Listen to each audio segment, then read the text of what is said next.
में से कितने वक्त आज पहली बार कुरुक्षेत्र आए हैं? कितने सारे। हरि बोल।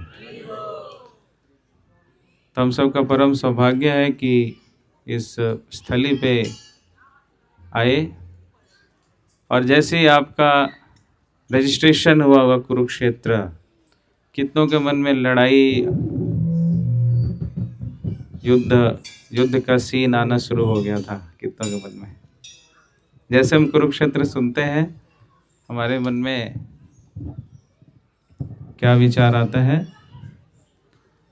लड़ाई, है ना? तो कुरुक्षेत्र में निश्चित रूप से यहाँ एक बहुत बड़ा युद्ध हुआ। कुछ लोग कहते हैं कि ये सब स्टोरी है, फैक्ट नहीं है, लेकिन इसके बहुत सारे फैक्ट्स, प्रमाण भी हमें प्राप्त हुए हैं। उस समय के जो हथियार थे, अस्त्र थे, आर्कोलॉजिकल डिपार्टमेंट में जब अन्वेषण किया तो वो भी उनको प्राप्त हुआ है। उसके साथ साथ यूरोप के कुछ देश हैं जहाँ के पुराने लोक गीतों में ऐसा वर्णन आता है कि हमारी सेनाएं पूर्व दिशा की तरफ गई और फिर वापस नहीं आई। एक बहुत बड़े युद्ध के लिए पूर्व दिशा की तरफ गई और वापस नहीं आई। तो कौन से युद्ध के विषय में वो चिन्हित कर रहे हैं, संकेत दे रहे हैं? कौन सा बड़ा युद्ध हुआ था? महाभारत का युद्ध। बहुत बड़ी लड़ाई हुई, और इस लड़ाई की खास बात क्या थी? ये कोई अनएंडिंग वॉर नहीं था। जैसे आजकल युद्ध होता है, अनएंडिंग वॉर होता है, चलता रहता है 2 साल 3 साल 4 साल, कोई परिणाम नहीं आता है। विश्व युद्ध हुआ, प्रथम विश्व युद्ध हुआ, द्वितीय विश्व 5 साल 6 साल, कितना लंबा। ये भी एक प्रकार का विश्व युद्ध ही था, लेकिन इस विश्व युद्ध कितने दिन चला? 18 दिन में हो गया, डिसीजन आ गया लड़ाई हो गई। करोड़ों सेनाएं एकत्रित हुए और उन्होंने युद्ध किया। और इस युद्ध में, महाभारत के युद्ध में जो सबसे प्रमुख बात है कि उसे युद्ध भूमि में भगवान ने अर्जुन के माध्यम से हम सबको क्या दिया? भगवत गीता। तो ये बहुत अद्भुत है। कितना बड़ा धर्म ग्रंथ हमें कहाँ पे प्राप्त हुआ? युद्ध भूमि में प्राप्त हुआ। तो कोई पूछ सकता है कि ये भगवत गीता का ज्ञान भगवान ने युद्ध भूमि में क्यों दिया? है ना, कहीं आराम से मंदिर में बिठा करके डिस्कोर्स करते हैं अच्छी तरह से, लेकिन जब लड़ाई होने वाली है, एक तरफ कौरव है, दूसरी तरफ पांडव है, युद्ध बस प्रारंभ होने वाला है, उस समय में यह उपदेश दिया गया। जनरली जब लड़ाई होती है तो किसको उपदेश सुनना पसंद होता है? आप में से किसी की लड़ाई हुई है कभी? कितनों की? कभी आप लड़े हो किसी से? बस, सब नहीं लड़ते। अगर आप लड़ने वाले हो, उस समय आपको कोई उपदेश देता है तो आपको क्या लगता है? अभी शांत हो जाओ, है ना, अभी उपदेश का समय नहीं है। लेकिन हम देखते हैं क्या कि just beginning of the war, बहुत बड़ा वॉर, कोई बैटल नहीं है, वॉर है, उसमें यह परम संदेश दिया गया। तो इसका क्या मतलब कि इस संदेश को जब युद्ध में लागू किया जा सकता है तो आम जीवन में क्यों नहीं? ऐसे देखें तो अपना जीवन भी एक प्रकार का संघर्ष है, इसमें भी एक प्रकार से युद्ध चल रहा है। तो इन शिक्षाओं को हम अपने व्यवहारिक जीवन में भी उतार सकते। कई लोग कहते हैं भगवत गीता का ज्ञान जो है वो प्रैक्टिकल नहीं है, इररिलेवेंट है। उस समय रेलेवेंस था इसका, लेकिन अभी के समय इसका रेलेवेंस नहीं है। लेकिन ऐसा बिल्कुल नहीं। भगवत गीता का ज्ञान उस समय भी प्रासंगिक था, अभी भी प्रासंगिक है और भविष्य में भी प्रासंगिक रहेगा, क्योंकि यह यूनिवर्सल नॉलेज है, कोई तात्कालिक कंटेम्पररी ज्ञान नहीं है। कुछ ज्ञान ऐसा होता है जो एक समय के लिए प्रैक्टिकल रेलेवेंट होता है, लेकिन कुछ ऐसा नॉलेज होता है जो हमेशा यूनिवर्सल, किसी भी समय में आप उसको अप्लाई कर सकते हैं। तो उसी प्रकार का ज्ञान है कौन सा? भगवत गीता का ज्ञान। तो भगवान ने इसी स्थान पे अर्जुन के माध्यम से हम सबको यह ज्ञान दिया। आप जिस वट वृक्ष के नीचे बैठे हैं, इतने बड़े बड़े वट वृक्ष के आप दर्शन कर पा रहे हैं, ये उसी समय के 5000 वर्ष पूर्व। और भगवान ने दोनों सेनाओं के बीच में, आप भगवत गीता पढ़ोगे तो अर्जुन कृष्ण को कहते हैं कि आप दोनों सेनाओं के बीच में स्थित कीजिए रथ को, मैं दोनों पक्षों को देखना चाहता हूँ कि कौन कौरवों की तरफ से है और कौन पांडवों की तरफ से है। तो भगवान पार्थ सारथी, भगवान का एक नाम क्या है? पार्थ सारथी।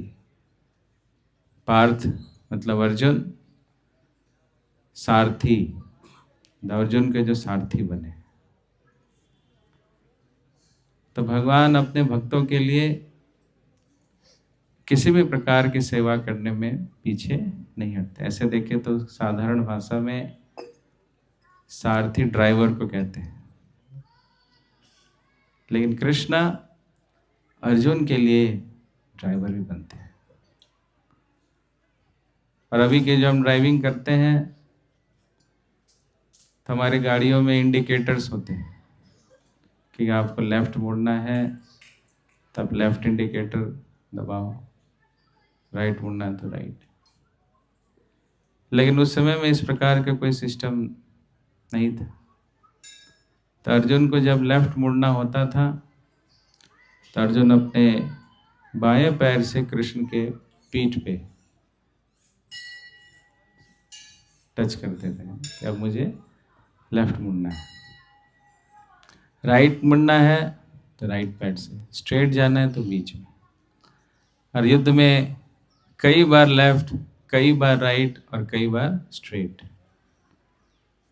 तो इस प्रकार से भगवान ने पार्थ सारथी के रूप में अर्जुन की कई लातें भी खाई हैं। तो यह भगवान का विशेष भक्तवत्सलता है कि अपने भक्तों के लिए वह मान, सम्मान, अपमान, किसी उस प्रकार की भावना को नहीं रखते। तो भगवान ने दोनों पक्षों के बीच में सेनीय उभय मध्य, दोनों उभय मतलब बीच में, मध्य में रथ को उन्होंने स्थापित किया। श्वेत हया, श्वेत मतलब सफेद घोड़े थे और दिव्य वो रथ था। तो अर्जुन ने जब दोनों पक्षों को देखा तो अर्जुन अवसादग्रस्त हो गया। लगा कि मेरे समक्ष तो मेरे पितामह है, गुरु है, बंधु है, बांधव है, इनके विरुद्ध मैं किस प्रकार से युद्ध कर सकता हूँ। तब उन्होंने कई कारण बतलाए युद्ध ना लड़ने के। उन्होंने कहा कि इन सब की हत्या करके अगर हम जीत भी जाते हैं तो हम किस प्रकार से राज्य का भोग करेंगे, और इतने लोगों की हत्या करने का पाप जो होगा किसे लगेगा। मैं अभी कुछ निर्णय नहीं कर पा रहा हूं कि मुझे युद्ध करना है कि नहीं करना। इतने सारे क्षत्रिय हैं, सारे क्षत्रिय मारे जाएंगे तो पूरे राज्य में अराजकता की स्थिति उत्पन्न हो जाएगी, उसका जिम्मेदार कौन होगा। ऐसे बहुत सारे प्रश्न किए। तो इन्हीं प्रश्नों का उत्तर भगवान ने भगवद गीता के रूप में हम सबको दिया। पूरी भगवद गीता में 700 श्लोक हैं। कितने श्लोक हैं? 700 वर्सेस। और कितने अध्याय हैं? 18 अध्याय। 18 अध्याय में 700 श्लोकों में पूरी गीता है। और अगर आप पूरी गीता को पढ़ते हो, पूरे संस्कृत का उच्चारण करते हो, तो आपको 2-2.25 घंटे लगते हैं। थोड़ा स्लो पढ़ोगे तो 3 घंटे लगेंगे। लेकिन ये जो संवाद है उसके विषय में कहा गया है कि मात्र 45 मिनट में ये संवाद हो गया। मतलब संस्कृत कितना फास्ट बोलते होंगे उस समय। 45 मिनट्स का ये कन्वर्सेशन है। और इस कन्वर्सेशन को सुनने के बाद जो अर्जुन की स्थिति है वो भी जानने योग्य है। इस कन्वर्सेशन से पहले की उनकी मनस्थिति क्या थी कि कार्पण्य दोषो उपहत स्वभाव पृक्षामि त्वाम धर्म सम्मूढ़ चेता यह श्रेयसा निश्चितम ब्रूहितन में शिष्यस्ते हम साधिमाम त्वाम प्रपन्नम। कि मैं अभी किम कर्तव्य विमूढ़ की स्थिति में हूं, क्या सही है क्या गलत है मुझे इसका आभास नहीं हो रहा। मेरे हाथ से जो गांडीव है वो गिर रहा है, मेरा गला रुद्ध हो रहा है। तो अर्जुन बिल्कुल शोकग्रस्त होकर के वह युद्ध ना लड़ने की इच्छा में था। लेकिन जब भगवान ने गीता का संदेश सुनाया उसके बाद जो अर्जुन की स्थिति है वो क्या है? नष्ट मोहा, मेरा मोह क्या हो चुका है? नष्ट हो चुका है। स्मृतिर्लब्ध्वा, मुझे क्या प्राप्त हो गई है? स्मृति की प्राप्ति हो गई। गत संदेह, कि मेरा जितना संदेह है वो क्या हो गया है? समाप्त हो चुका। स्थितो अस्मि, मैं पूर्ण रूप से स्थित हूँ। करिष्ये वचनम तवा, कि आप मुझे जैसा बोलेंगे मैं वैसा ही करूँगा। ये स्थिति है। तो गीता पढ़ने का क्या प्रभाव होता है किसी के ऊपर, तो हम अर्जुन की स्थिति को देख करके समझ सकते हैं कि जो संदेह है, जो डायलेमा है, जो शोक की अवस्था है, जो भय की अवस्था है, इन सब से हम अपने आप को मुक्त कर लेते हैं गीता अध्ययन से। और आज के समय में आप देखोगे कि सबसे ज़्यादा लोग इन्हीं भावनाओं से ग्रस्त हैं। एक स्टडी के अनुसार भारतवर्ष में 3 लोग में से 1 व्यक्ति शोकग्रस्त है, डिप्रेशन का शिकार है। अब 3 लोगों से बात करोगे तो उसमें से 1 आपको शोकाकुल मिलेगा। इसलिए अवसादी लोगों की कमी नहीं है, डिप्रेस्ड लोगों की कमी नहीं है। तो भगवद गीता के अध्ययन से पहला लाभ हमें क्या मिलता है कि हम डिप्रेशन से बाहर आते हैं। दूसरा, जो कंफ्यूज स्टेट होता है, ये करना चाहिए कि नहीं करना चाहिए। कभी 2 कदम इधर चलते हैं, फिर 2 कदम इधर चलते हैं। कई लोग कंफ्यूज स्टेट में रहते हैं। They can't take decisions, indecisive state. तो भगवत गीता के अध्ययन से हमारा स्टेट ऑफ माइंड जो है वह डिसिसिव स्टेट ऑफ माइंड हो जाता है। क्लैरिटी ऑफ थॉट, विचारों में स्पष्टता होती है। तो अर्जुन के साथ भी यही हुआ। वह स्पष्ट हो गया कि युद्ध लड़ना है, किस प्रकार से लड़ना है उसके लिए भी स्पष्टता थी। तो भगवान ने ऐसा क्या कहा अर्जुन को कि अर्जुन एकदम से इस प्रकार की स्थिति में आए। भगवत गीता में है क्या? अभी के समय में आप देखोगे भगवत गीता के ऊपर बहुत सारी टिप्पणियां भी हैं, बहुत सारे इसमें कमेंट्रीज भी हैं, और कई जगहों पर भगवत गीता का सार भी हम देखते हैं। दुकानों पे, किराने की दुकान पे गीता सार 5-6 पॉइंट्स होते हैं। उसमें क्या क्या होता है? क्यों व्यर्थ की चिंता करते हो? क्या लेकर के आए थे, क्या लेकर के जाओगे? कर्म ही पूजा है। लेकिन यह गीता का सार नहीं है। ऐसे सार को पढ़ करके भारतीय आलसी बन जाते हैं। क्या बन जाते हैं? आलसी। इधर आलसी लोगों की कमी नहीं है। इन्हीं सार को पढ़ के क्यों व्यर्थ की चिंता करते, मतलब किसी चीज की चिंता मत करो, तो फिर क्या करो? बस ऐसे बैठे रहो, आलसी बन जाओ। क्या लेकर के आए थे और क्या लेकर के जाओगे? तो जब हम जन्म लेते हैं तो अब क्या लेकर के आते हैं? अपने कर्म। जो अपने जीवन में सुख है, दुख है, बुद्धि है, हमारे माता पिता है, ऐसे बहुत सारे फैक्टर्स हैं जिस पे हमारा कोई कंट्रोल नहीं है क्या? आप में से कितने लोगों ने अपने माता पिता का चयन किया था? कोई है? और ये मम्मी पापा मेरे अच्छे नहीं है, मुझे ये वाला मम्मी पापा चाहिए। कितने लोगों ने चयन किया था, ओह मेरा जन्म भारतवर्ष में क्यों हो गया, मेरा जन्म कनाडा में होता तो कितना अच्छा होता, वीजा लगाने की जरूरत नहीं पड़ती।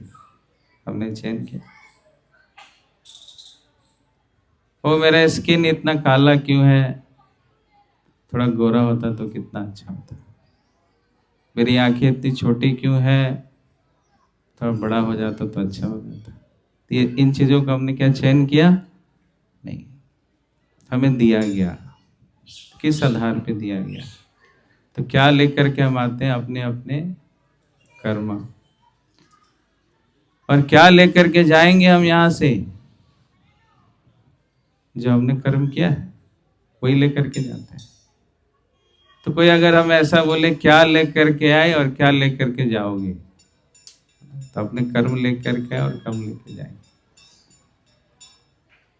फिर कहते हैं कर्म ही पूजा है,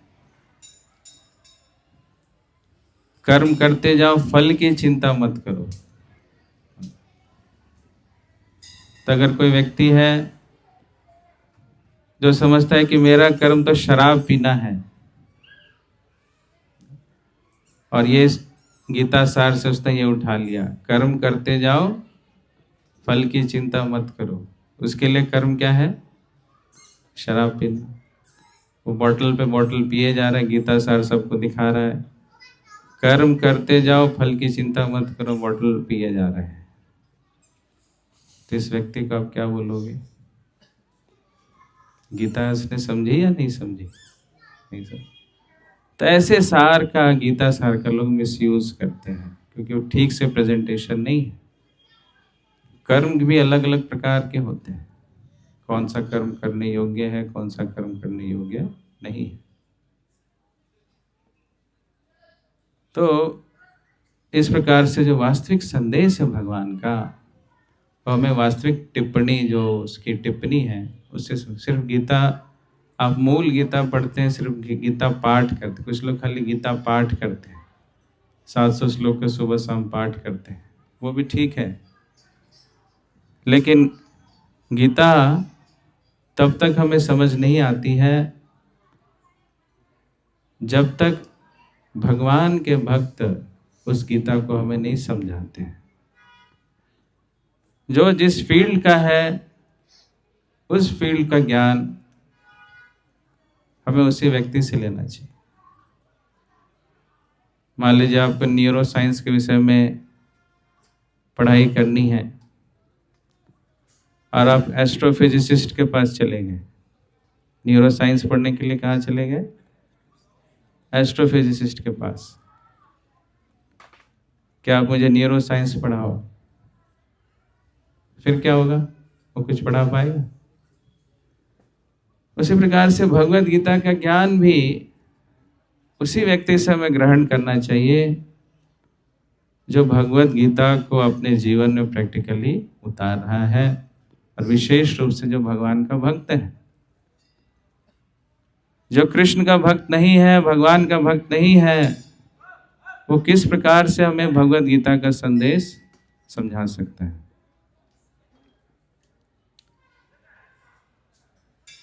जो इस प्रकार से अपनी टिप्पणियां करते हैं, कहते ये 5 पांडव नहीं थे,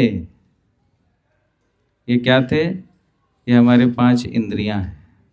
5 पांडव कभी नहीं, ये 5 इंद्रियों को ये 5 पांडव बोल रहे हैं। और जो कृष्ण है,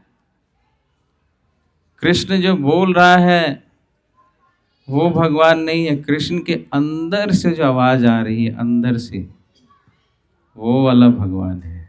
जो सामने दिख रहा है वो भगवान नहीं है। ये जो कुरुक्षेत्र आपको दिखलाई देता है, ये कुरुक्षेत्र कुछ और नहीं, आपका शरीर है। तो ऐसे ऐसे लोग टिप्पणियां देते हैं और भगवत गीता के संदेश से हमें वंचित रखते हैं।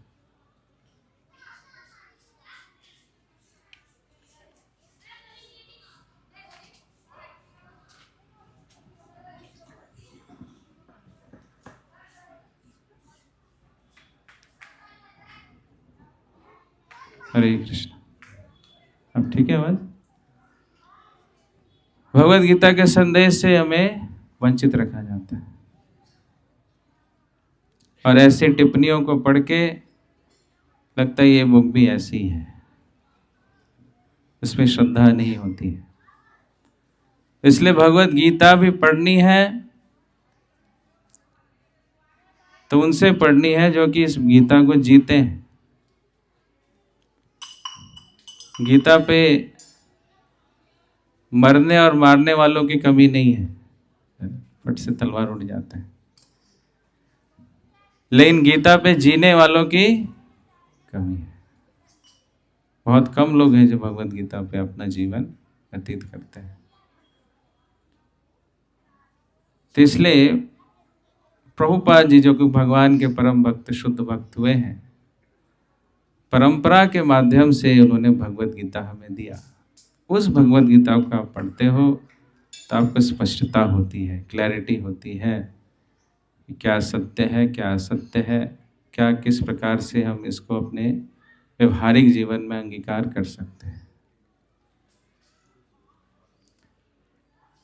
तो भगवत गीता में भगवान ने 5 विषयों के ऊपर चर्चा किया है। 5 विषय। पहला विषय है कि आत्मा क्या है, आत्मा का विषय। जैसे आपका भी सेशन एक हुआ होगा, हु एम आई, कितने लोगों ने अटेंड किया था? हु एम आई सबने अटेंड किया? बाकियों ने नहीं किया? जिन्होंने नहीं किया उनका आएगा आगे सेशन। हु एम आई, कि मैं कौन हूं। मैं 10 साल 20 साल पहले तो गोद में था, अब तो किसी की गोद में भी नहीं आता हूं। पहले मुझे सब टॉफी दे के घुमाते रहते थे, लड्डू, और ऐसी पीपी वाला जूता पहना देते थे। अब कोई आपको पीपी वाला जूता पहनाएगा तब क्या बोलेगा? हट, मैं बड़ा हो गया, मुझे अब बड़ा वाला मोबाइल चाहिए, एप्पल वाला। ये पीपी वाले जूते से कुछ नहीं होगा, है ना। तो चेंज हो गया, वो बॉडी बदल गई। कहाँ गया वो बॉडी?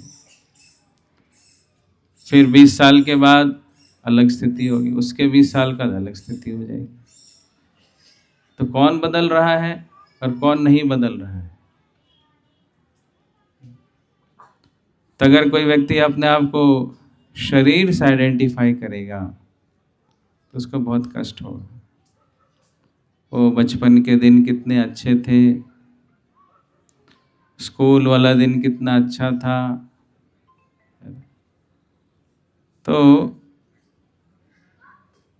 शरीर है वो बदलेगा, परिस्थितियां हैं वो बदलेंगी, और व्यक्ति उसी से अपने आप को आइडेंटिफाई करता रहेगा, वो परेशान होता रहेगा।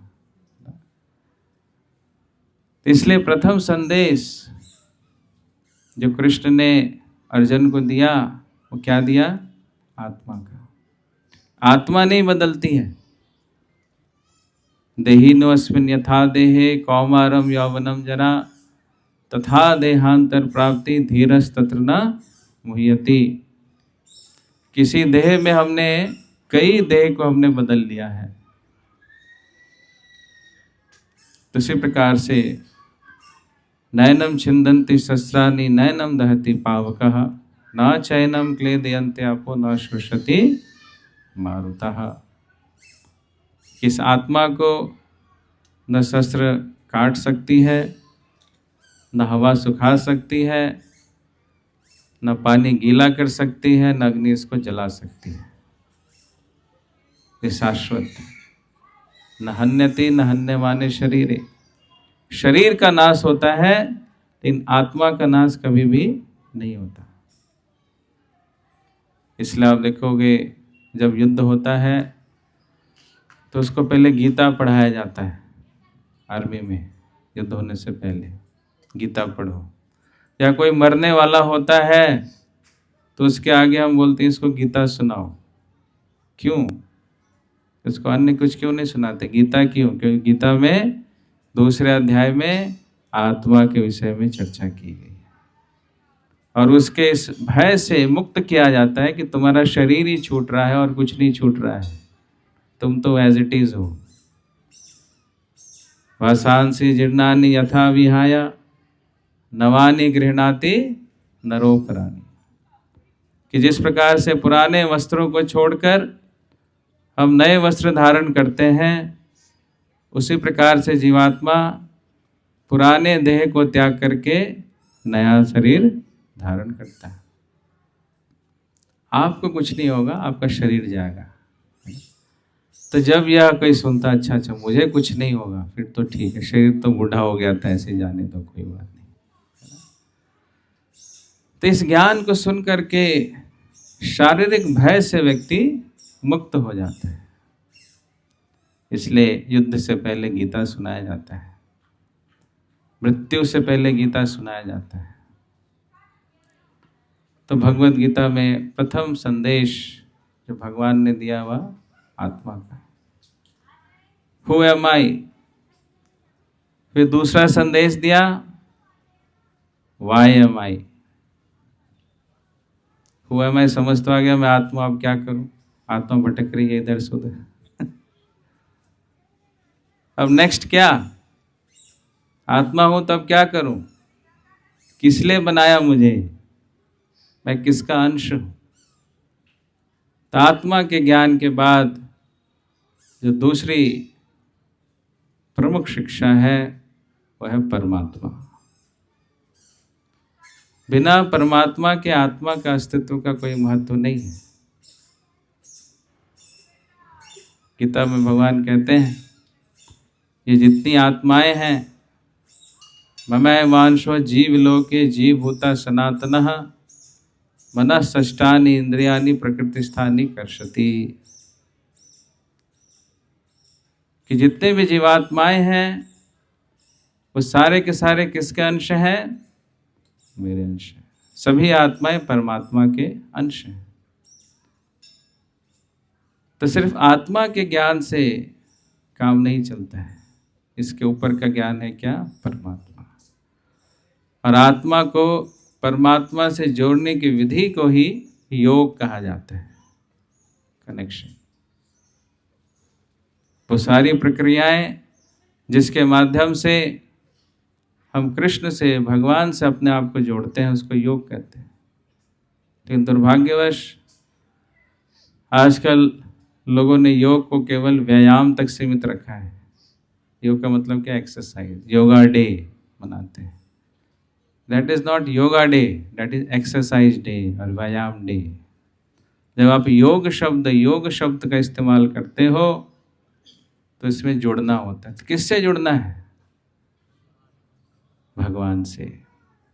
तो ऐसे उसमें इस प्रकार के एक्सरसाइजेस के माध्यम से अल्टीमेटली यम नियम प्राणायाम करके भगवान से जोड़ना, प्रत्याहार, धारणा, ध्यान, समाधि, ये इसका उद्देश्य है।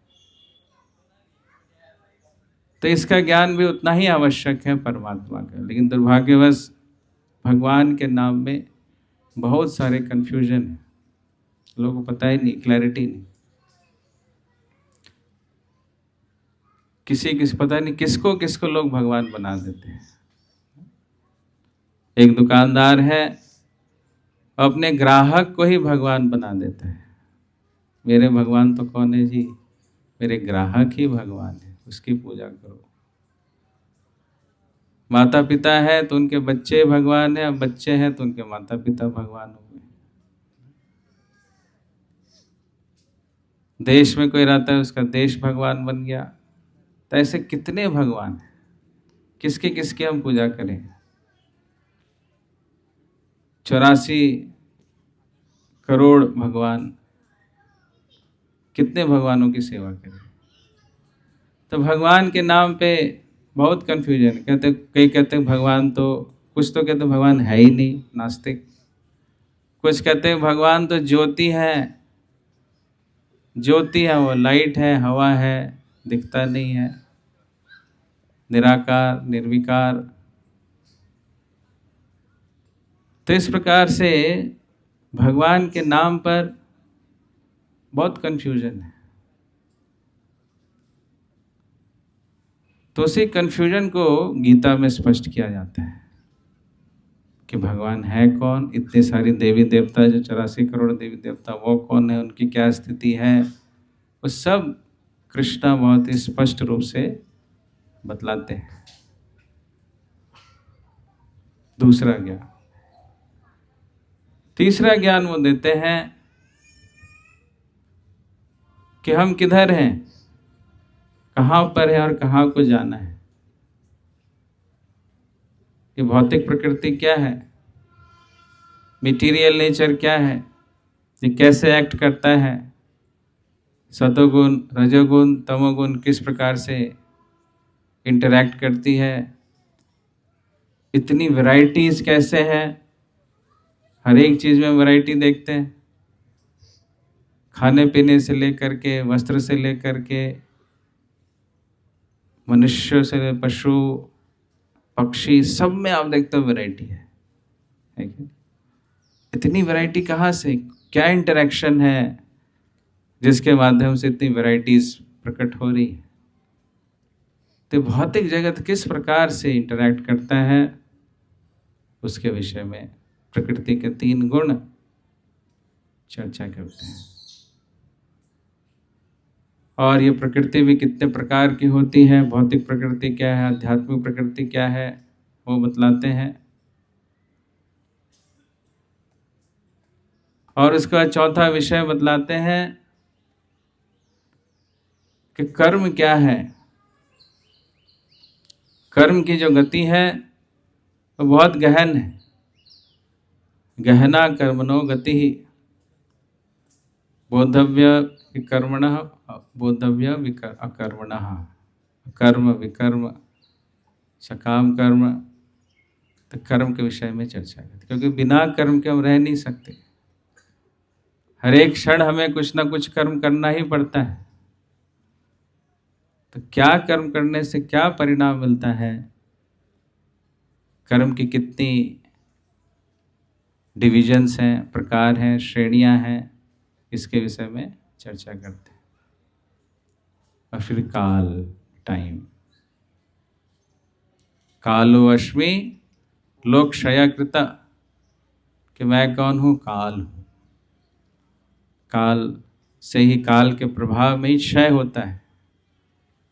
क्षय का मतलब धीरे धीरे डिटोरेशन होता है।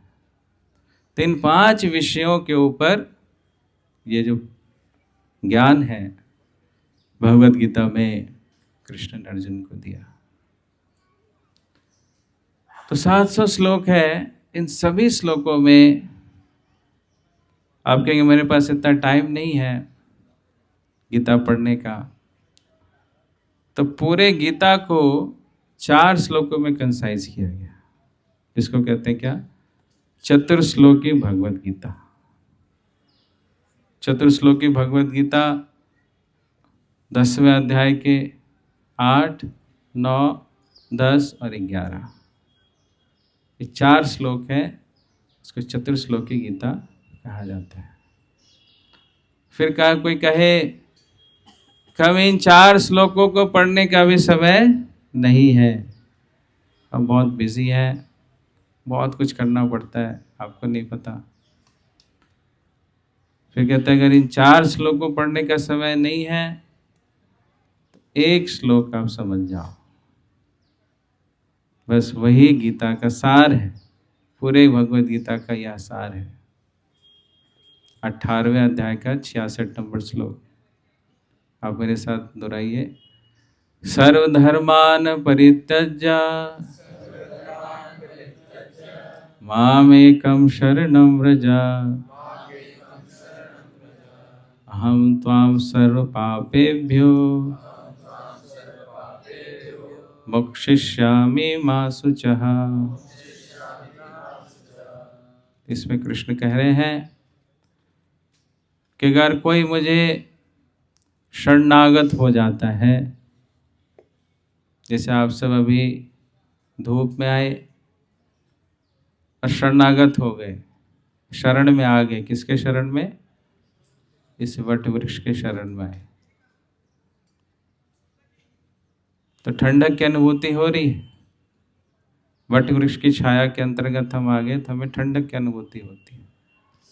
उसी प्रकार से भगवान की छत्र छाया में जो आ जाता है वो भौतिक तपिश से अपने आप को मुक्त कर लेता है। भौतिक तपिश में ताप, इसको कहते हैं ताप। ताप भी 3 प्रकार के ताप होते हैं। ताप त्रयः। पहला ताप क्या है, जो हमारे मन से और जो हमारे शरीर से हमें कष्ट मिलता है, वो भी ताप है। किसी का मन ठीक है तो शरीर ठीक नहीं है, किसी का शरीर ठीक है तो मन ही उसे डिस्टर्ब करता रहता है। मन ही एक ऐसा है जो अच्छे से अच्छे परिस्थिति को भी खराब बना सकता है ना। जैसे अभी आप यात्रा में आए हो, धाम में अच्छी से अच्छी परिस्थिति है, यानी इसको भी खराब बनाया जा सकता है मन के द्वारा। कैसे, ओ यहाँ पे देखो कितने बंदर हैं, कोई बंदर मेरे ऊपर छलांग लगा देगा तो क्या होगा, है ना। मेरे ऊपर छलांग लगाएगा, मुझे काट खाएगा तो यहाँ हॉस्पिटल मुझे कौन लेके जाएगा, है कि नहीं। तो मन से क्या हो गया, पूरी अच्छी स्थिति भी बुरी स्थिति में परिवर्तित हो गया। हम सुबह के जगे हुए हैं, क्या हमें कुछ भोजन भी प्राप्त होगा, क्या हमें कुछ खिलाया पिलाया जाएगा कि खाली प्रभु जी क्लास ही देते रहेंगे? इतनी गर्मी में हम बैठे हैं, है कि? तो मन से ही व्यक्ति दुखी हो जाता है अच्छी परिस्थिति में ही, और खराब परिस्थिति को भी अच्छी परिस्थिति में परिवर्तित किया जा सकता है अगर मन ठीक है तो मन का बहुत बड़ा रोल है।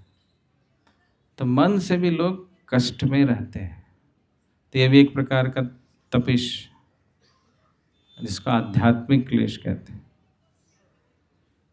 दूसरा तप है, ताप है, वो किस चीज का है?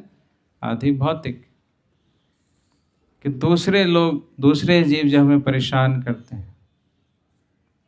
अब शांति से बैठे, कोई मच्छर काट रहा है, कोई मक्खी घूम रही है, मधुमक्खी चिपक रही है, तो उससे भी कष्ट होता है। कोई सामने से आकर के कुछ बोल के चला जाता है, मुझे तुम्हारा चश्मा पसंद नहीं आ रहा है, ऐसा कुछ बोल दिया, ऐसे अनायास से कुछ बोल दिया, तो उससे भी व्यक्ति कष्ट में दुखी हो जाता है। आदि भौतिक क्लेश। तीसरा है आदि दैविक, कि दैव के कभी बारिश हो जाती, कभी बाढ़ आ जाता है, कभी सूखा पड़ता है, कभी खूब गर्मी, खूब सर्दी, उससे भी कष्ट है।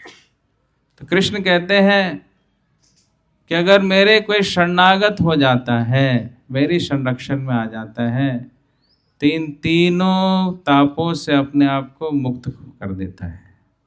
उसका मन कितना भी डिस्टर्ब क्यों ना हो, जब वो कृष्ण के संरक्षण में आ जाता है तो उसका मन स्थिर हो जाता है। किसी व्यक्ति को कोई कितना भी अपमानित क्यों ना करे, लेकिन जब वो भगवान के संरक्षण में रहता है तो फिर उस प्रकार की भावनाओं से, नेगेटिव फीलिंग से अपने आप को मुक्त कर सकता है।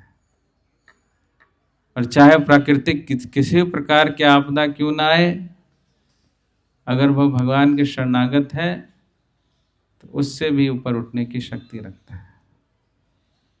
तो इसलिए कृष्ण कहते हैं कि और किसी की शरण में मत जाओ, क्योंकि इस प्रकार की छत्र छाया तुम्हें प्राप्त नहीं होगा।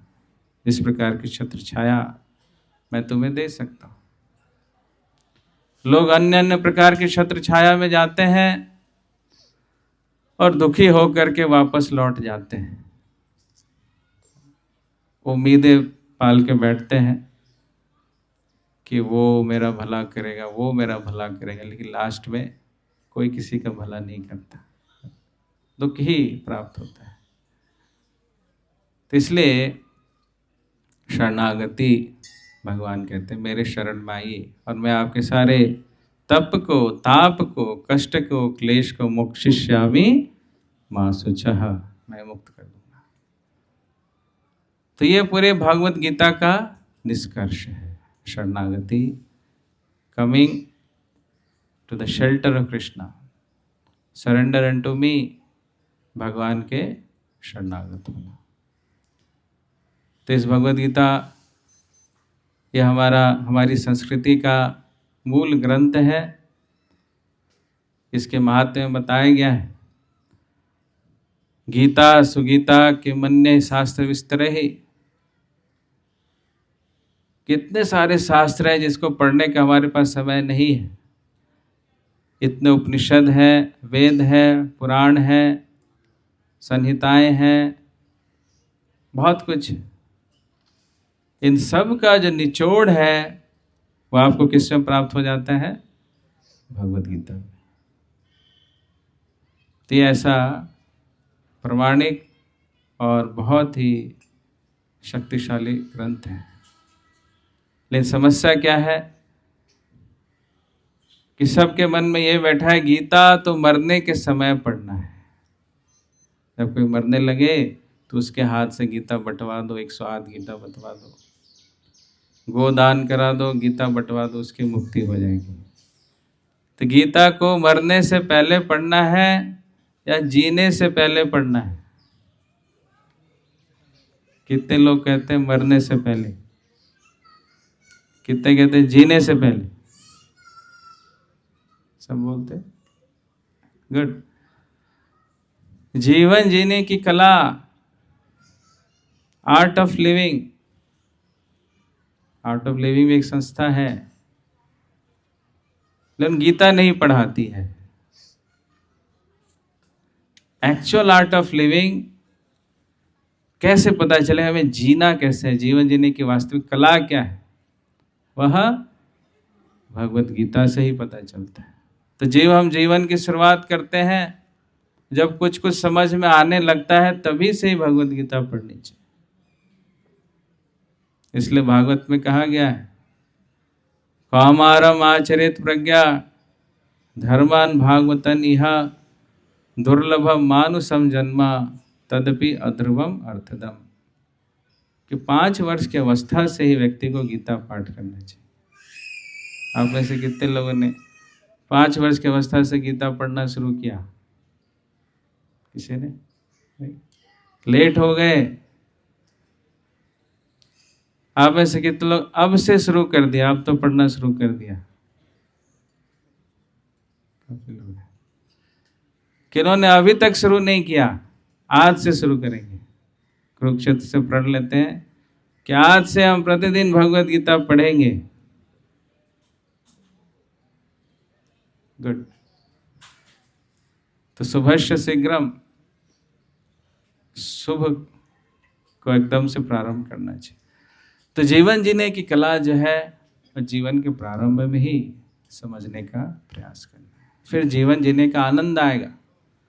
अगर आपको कोई गाड़ी मिलती है, लेकिन उस गाड़ी का डेस्टिनेशन ही नहीं पता, बस घुमा रहे हैं, कभी चंडीगढ़ जा रहे हैं, चंडी कुरुक्षेत्र जा रहे हैं, कभी देहरादून पहुंच रहे हैं, कभी पंजाब, अब कहाँ जाना कुछ नहीं पता, तेल भराए जा रहे हैं उसमें और गोल गोल घुमाए जा रहे हैं, कोई फायदा है उसका?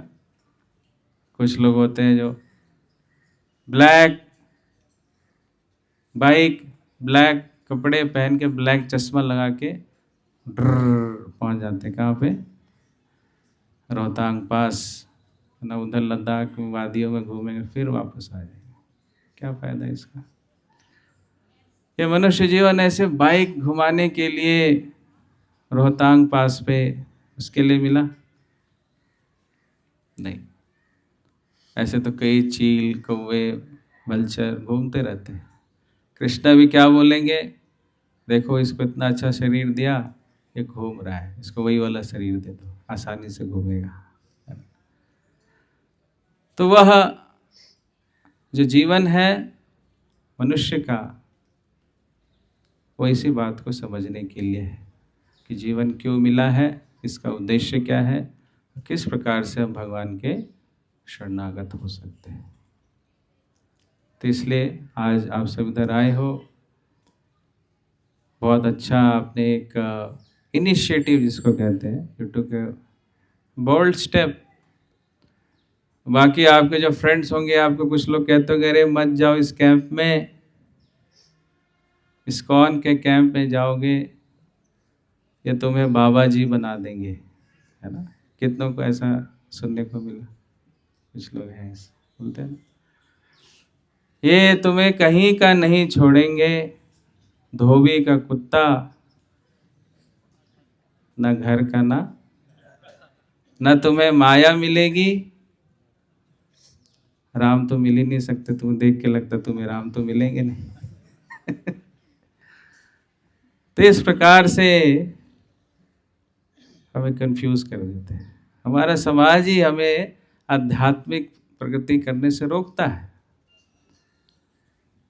बच्चे हैं, भक्ति करना चाहते हैं, उसकी मम्मी उसकी टांग खींच लेती है, बेटा मत कर। जब ये पिताजी बोलना शुरू कर दे, जब तक वो शराब पीता था, सिगरेट फूकता था, कॉलेज में लड़कियों के पीछे भागता था, मेरा बेटा राजा बेटा, अच्छा बेटा। लेकिन जैसे उस बेटे ने माला पकड़ ली, हाय मेरा बेटा हाथ से चला गया। नहीं, कितना दुर्भाग्य है। शराब की बोतल है तो अच्छा बेटा, और माला है तो बुरा बेटा। गीता कोई घर में पढ़ता है तो गीता पढ़ने लगा, ये ले मोबाइल ले, नया मोबाइल ले, इसमें देख सिनेमा, अभी नई सिनेमा रिलीज हुई है। तो ये तो स्थिति है। तो कोई कैसे, गीता के लिए कोई प्रोत्साहन ही नहीं है। गीता के कितने अध्याय आपको याद हैं, कितने श्लोक याद है, कोई नहीं पूछता। आपकी पैकेज कितने की लगी है, ये एल्गोरिदम याद है कि नहीं, ये लैंग्वेज याद है कि नहीं, वो पूछते हैं। तो दिस इज द आयरनी, कितना बड़ा धन हमें प्राप्त है, लेकिन उस धन को हम सही प्रकार से समझ नहीं पा रहे। भारत भूमि में जिसका जन्म हुआ, भारत भूमि ते मनुष्य जन्म है ले यार, जिसका जन्म हुआ बहुत ही सौभाग्यशाली है। कितनी आसानी से हमें गीता, धाम, ये सब प्राप्त हो जाता है। तो इसका हमें पूरा लाभ उठाना चाहिए। जो हमारी विशेषता यूएसपी है, भारत के यूएसपी क्या है? स्पिरिचुअलिटी। तो इसका पूरा लाभ उठाएं। अन्य देशों में यह सुलभ तरीके से प्राप्त नहीं होता है, बहुत मुश्किल से। बहुत कोई इंक्यूजिटिव होगा, बहुत इंक्यूजिटिव होगा, बहुत पायस होगा, तब जाकर के उसको धीरे धीरे धीरे समझ आएगा। लेकिन वहाँ का एनवायरनमेंट ऐसा नहीं है। चारों नियम तोड़े जाते हैं, गोमांस खाया जाता है। आपको क्या लगता है वहाँ पे गीता पढ़ना आसान होगा? It's very difficult. इन पुण्य भूमि है भारत भूमि, जहाँ पे साक्षात भगवान आकर के भगवद गीता का संदेश देते हैं, वहाँ पे आने का हमें अवसर प्राप्त होता है। तो इसका बहुत हमें अपने आप को सौभाग्यशाली समझना चाहिए। और इस कृतज्ञता को हम कैसे स्पष्ट कर सकते हैं? जब हम भगवद गीता को अपने जीवन में उतारने का प्रयास करते हैं। तो इस स्थली से आज हम एक प्रण ले सकते हैं कि भगवद गीता कुछ थोड़ा भी, कुछ ना कुछ प्रतिदिन जो है पढ़े। जैसे हम प्रतिदिन कुछ गतिविधि करते हैं, कुछ हैबिट्स हैं, इस प्रकार से यह एक अच्छी आदत भी यहाँ से बनाने का प्रयास करें कि कम से कम एक श्लोक या एक पेज या एक अध्याय गीता पढ़ें। जैसे आप गीता के संपर्क में आते हो, क्योंकि यह भगवान की वाणी है।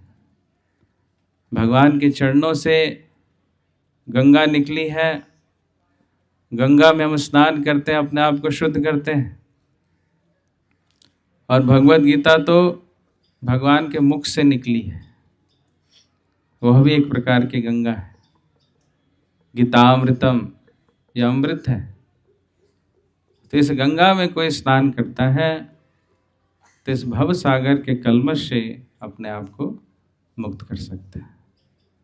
हरे कृष्णा कृष्णा कृष्णा हरे हरे, हरे राम राम राम हरे। श्रीमद् भगवद गीता की जय। श्री कृष्ण अर्जुन संवाद की जय। ज्योतिषर धाम की, कुरुक्षेत्र धाम की। अब आप में से किसी को एक प्रश्न है तो कोई पूछ सकता है।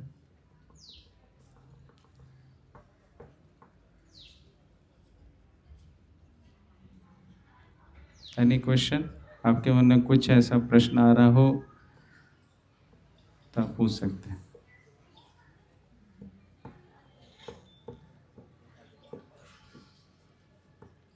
सब क्लियर? All clear? कितनों को ऑल क्लियर? कितने के मन में अभी भी कुछ डाउट्स हैं?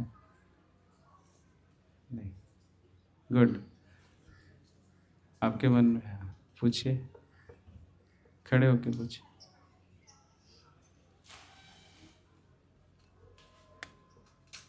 बोलिए। हाँ जी जी।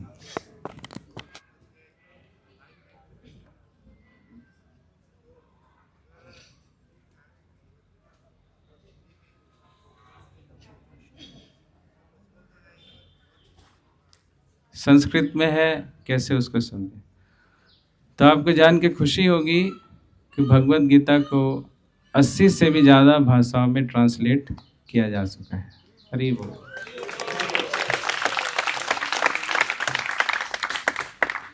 तो भगवत गीता हिंदी में भी है, संस्कृत में भी है, इंग्लिश में भी है, पंजाबी में भी है, बंगाली में भी है, मराठी में भी है। आपको जो पसंद है आप ले सकते हैं। श्लोक तो संस्कृत में ही रहेगा, ट्रांसलेट के लिए इंग्लिश में ट्रांसलिट्रेशन होता है। आपको बुक दिखाया जाएगा, उसमें आप ट्रांसलिट्रेशन से आप पढ़ सकते हो। कौन सा प्रमाणिक है ये कह रहे हैं? तो भगवत गीता यथारूप, भगवत गीता यथारूप एज इट इज। अब पुस्तक आपको दिया जाएगा अभी लास्ट में, जब हमारा ब्रह्म सरोवर में वहाँ एक स्टॉल भी हम लगाएंगे, वहाँ पे बुक्स रखी जाएंगी, अब वहाँ से ले सकते हैं।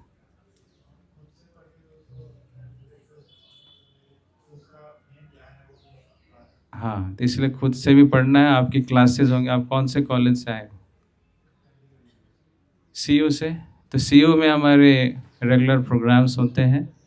हमारे यहाँ के कुछ वॉलंटियर्स हैं जो जाते हैं वहाँ पे प्रोग्राम्स करते हैं, वो क्लासेस में गीता डिस्कस करते हैं, आप उनसे प्रश्न पूछ सकते हैं।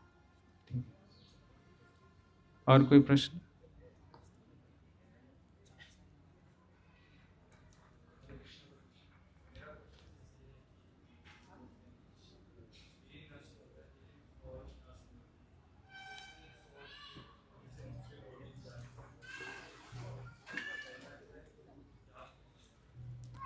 एक शरीर से हम दूसरे शरीर में जाते हैं तो पिछली मेमोरीज, जो पिछला हमने क्या क्या याद नहीं रहता, ये कह रहे। तो ये भी एक व्यवस्था है कि अगर सारी चीज़ें हमें याद रहेंगी तो जीना ही मुश्किल हो जाएगा, है ना।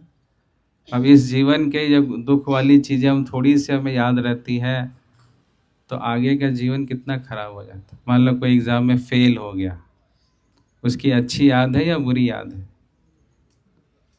हाँ, तो बुरी याद है। अब उस याद को अगर वो कैरी करता है तो उसका पूरा नेक्स्ट ईयर की पढ़ाई बहुत सफ़र करता है ना। अगर वो भूल गया कि मैं फेल हुआ, उसको याद ही नहीं है, फिर क्या होगा? वो पूरे उत्साह से पढ़ेगा। तो इसलिए ये भी एक व्यवस्था भगवान ने ही बनाया है कि हम अपने इम्प्रेशंस को हम भूल जाते हैं, सब कुछ याद रखने लगे कि पिछले जीवन में इसने मुझे एक चाटा मारा था, अब तो मैं इसको नहीं छोड़ूंगा इसको।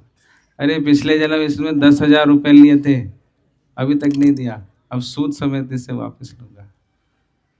तो जीवन बड़ा कष्टमय हो जाएगा, व्यक्ति तो पागल हो जाएगा याद कर करके, है ना। इसलिए अपोहनम, भगवान जो है वो स्मृति भी देते हैं ताकि हम अच्छे से जी सकें। समझा? ओके।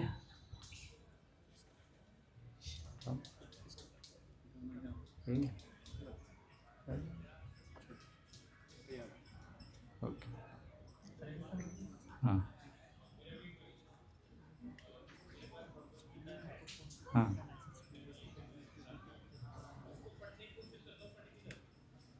हाँ।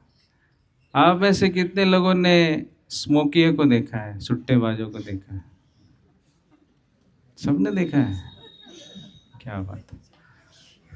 अगर कोई स्मोकिया है और नया नया स्मोकिया है ना, उसके आगे सिगरेट का पैकेट रख दो तो झिझकेगा पीने से। अरे लेकिन 10 स्मोकी आ गए उसके पास, सब अपना अपना सिगरेट निकाल रहे हैं। कोई ऐसे निकाल, कोई छल्ला बना रहा है, कोई बबल बना रहा है, फिर उसके अंदर भी क्या इच्छा होगी, मैं भी तो बना सकता हूँ, क्या है ना?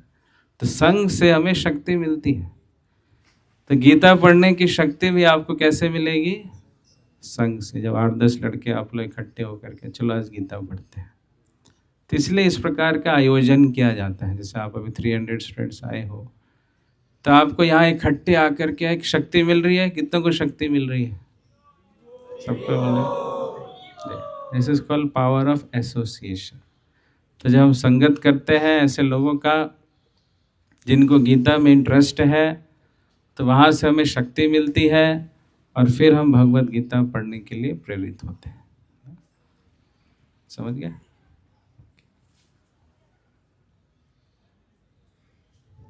ओके, तो एक छोटा सा ड्रामा भी है।